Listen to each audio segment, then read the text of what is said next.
নমস্কার, পূজা পদ্ধতি ক্রিয়াকর্ম চ্যানেলে সকল দর্শকবৃন্দদের স্বাগত জানিয়ে শুরু করছি আজকের মুখ্য বিষয়বস্তু। শ্রীকৃষ্ণের ভাষায় অর্থাৎ ভগবৎ শক্তি গীতা উপনিষদে যে পাপ পুণ্য কি, পাপই আবার কি বা পুণ্যই বা কি, এ বিষয়ে একটি সঠিক ধারণা আমাদের প্রয়োজন। বিভিন্ন জন বিভিন্ন তাদের কথা বলেছেন, বহু ভ্রান্তি এই বিষয়ে প্রচলিত পাপ পুণ্য বিষয়ে, কিন্তু যোগেশ্বর শ্রীকৃষ্ণে তার গীতায় কীভাবে পাপ পুণ্যকে বুঝিয়েছেন সেই বিষয়ে আজকে আমরা আলোচনা করব। অর্থাৎ শ্রীমদ্ ভগবদ্ গীতার শ্রীকৃষ্ণ তার মুখনিসৃত যে বাণীগুলির মাধ্যমে পাপ কী বা পুণ্য কী এগুলি আমাদেরকে বোঝাতে চেয়েছেন। আজকে আমি সেই বিষয়বস্তুগুলোকে ধরে আপনাদেরকে উপস্থাপন করব।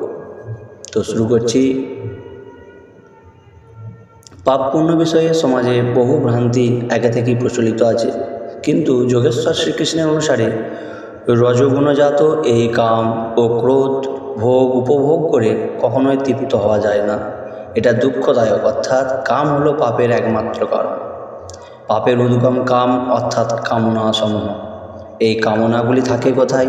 শ্রীকৃষ্ণ বললেন যে ইন্দ্রিয় সমূহ মন ও বুদ্ধিকে কামনার বাসস্থান বলা হয়। যখন আমাদের বিকার দেহ থাকে না, মন থাকে, তখন দেহটাকে ধুয়ে কী হবে? যখন আমাদের এই বিকার দেহে থাকে না, আমাদের মনের মধ্যে বাস করছে, তখন আমরা শুধুমাত্র দেহটাকে ধুয়ে বা পবিত্র করে কী করব? এটাই বলছে শ্রীকৃষ্ণের অনুসারে। নাম জপ দ্বারা, ধ্যান দ্বারা, সমকালীন কোনো তত্ত্বদর্শী মহাপুরুষের সেবা দ্বারা, তার প্রতি সমর্পণের ভাব দ্বারা মন শুদ্ধ হয়। তার জন্য তিনি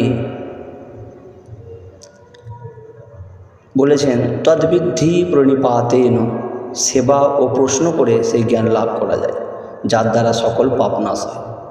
অধ্যায় 3, 13 নম্বরে বলেছেন যে সন্তগণ যজ্ঞাবশেষ ভোজন করেন, তারা সকল পাপ থেকে মুক্ত হন, এবং যারা দেহের জন্য অন্ন পাক করে সেই পাপাচারীগণ পাপান্ন ভোজন করেন। এখানে যজ্ঞ চিন্তনের একটি নিশ্চিত ক্রিয়া দ্বারা, যার দ্বারা মনের মধ্যে নিহিত চরাচর জগতের সংস্কার ভস্ম হয়ে যায়, শুধু ব্রহ্মই থাকেন। অতএব দেহের উৎপত্তির কারণ হলো পাপ, এবং যা সেই অমৃত তত্ত্ব প্রদান করে, যার পর আর দেহ ধারণ করতে হয় না, তাই পুণ্য। আবার তিনি বলেছেন যে যারা জড়া মৃত্যু এবং দোষ থেকে মুক্তি লাভের জন্য আমার শরণাগত হয়ে সাধনা করেন, যে পুণ্যকর্মা পুরুষগণের পাপ নাশ হয়েছে, তারা সম্পূর্ণ ব্রহ্ম, সম্পূর্ণ কর্ম, সম্পূর্ণ আধ্যাত্ম এবং উত্তমরূপে আমাকে জানেন ও জেনে আমাতেই স্থিত থাকেন। এতএব পুণ্যকর্ম তাই যা জড়া মৃত্যু দোষ থেকে মুক্ত করে শাশ্বতের অনুভূতি, তাতেই সর্বদার জন্য স্থিতি প্রদান করে। যে কর্ম জন্ম মৃত্যু জরা মরণ দুঃখ দোষের পরিধির মধ্যেই ঘোরাতে থাকে, সেই কর্মকে পাপ কর্ম বলে। আবার বলেছেন যিনি আমাকে জন্ম মৃত্যু রহিত, আদি অন্তরহিত এবং সর্বলোকের মহেশ্বরকে সাক্ষাৎ করে অবগত হন, মরণ ধর্মা মনুষ্য মধ্যে সেই পুরুষই জ্ঞানবান। এইরূপ জেনে তিনি সর্বপাপ থেকে মুক্ত হন। এতএব সাক্ষাৎকারের পরেই সর্বপাপ থেকে নিবৃত্ত হওয়া যায়। সারাংশ হিসাবে বললে, বারবার জন্ম মৃত্যুর কারণই পাপ, এবং তার থেকে উদ্ধার করে শাশ্বত পরমাত্মার দিকে এগিয়ে দেয়, পরম শান্তি পাপ করাই আমাদের পুণ্যকর্ম বলে আমরা জানি। সত্য বলা, কেবল স্ব-উপজাতি অন্নগ্রহণ, স্ত্রী জাতির প্রতি মাতৃভাব, সভ্যতা ইত্যাদি এই পুণ্যকর্মের সহায়ক অঙ্গ, কিন্তু সর্ব উৎকৃষ্ট পুণ্য হল পরমাত্মার প্রাপ্তি, যে একমাত্র পরমাত্মার প্রতি শ্রদ্ধাকে ভঙ্গ করে, তাই পাপ। নমস্কার। আশা করছি শ্রীকৃষ্ণের মুখনিসৃত গীতা উপনিষদ থেকে পাপ এবং পুণ্যের কিছু বিষয় তুলে ধরলাম।